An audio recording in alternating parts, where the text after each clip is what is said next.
एक दिन संध्या के समय महावीर गांव के निकट पहुंचे हुए महावीर वेगवती नदी के किनारे स्थित एक उजाड़ गांव के निकट पहुंचे। गांव के बाहर एक टीले पर एक मंदिर बना हुआ था। उसके चारों ओर हड्डियों और कंकालों के ढेर लगे थे। महावीर ने सोचा यह स्थान उनकी साधना के लिए ठीक रहेगा। तभी कुछ ग्रामीण वहां से गुजरे और उनसे बोले, यहाँ अधिक देर मत ठहरो मुनिर, यहाँ जो भी आता है उसे मंदिर में रहने वाला दैत्य शूल पानी चटकर जाता है। ये हड्डियां ऐसे ही अभागे लोगों की हैं। ये गांव कभी भरा पूरा हुआ करता था, उस दैत्य ने इसे उजाड़ कर रख दिया है। यह कहकर ग्रामीण तेज कदमों से वहां से चले गए। महावीर ने ग्रामवासियों के मन का भय दूर करने की ठानी और उस मंदिर के प्रांगण में एक स्थान पर खड़े होकर ध्यान करने लगे। जल्दी ही वे अंतर केंद्रित हो गए। अंधेरा घिरते ही वातावरण में भयंकर गुर्राहट गूंजने लगी।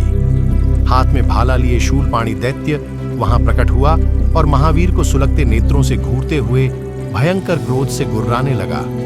उसे आश्चर्य हो रहा था कि उससे भयभीत हुए बिना उसके सामने खड़े होकर ही एक मानव ध्यान साधना में लीन था। वह मुंह से गड़गड़ शोर करते हुए मंदिर की दीवारों को हिलाने लगा, लेकिन महावीर मुनि न तो भयभीत हुए न ही उनकी तंद्रा टूटी। अपने छल बल से शूलपाणी ने वहां एक पागल हाथी प्रकट किया। वह महावीर को अपनी पैनी सूंड चुभोने लगा, फिर उन्हें उठाकर चारों ओर घुमाने लगा।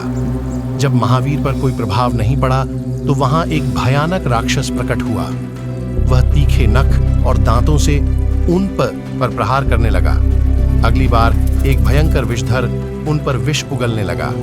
इतने पर भी महावीर ध्यानमग्न रहे तो शूलपाणी भाले की नुकीली नोक उनकी आंखों, कान, नाक, गर्दन और सिर में चुभोने लगा। लेकिन महावीर ने शरीर से बिल्कुल संबंध विच्छेद कर लिया था, अतः उन्हें जरा दर्द का अनुभव नहीं हुआ। यह सहनशीलता की पराकाष्ठा थी जो केवल तीर्थंकर में ही हो सकता। शूलपाणी समझ गया कि वह मनुष्य निश्चित ही कोई दिव्य प्राणी है। वह भय से थर्राने लगा। तभी महावीर के शरीर से एक दिव्य आभा निकलकर दैत्य के शरीर में समा गई और देखते ही देखते क्रोध पिघल गया, गर्व चूर चूर हो गया। वह महावीर के चरणों में लौट गया और क्षमा मांगने लगा।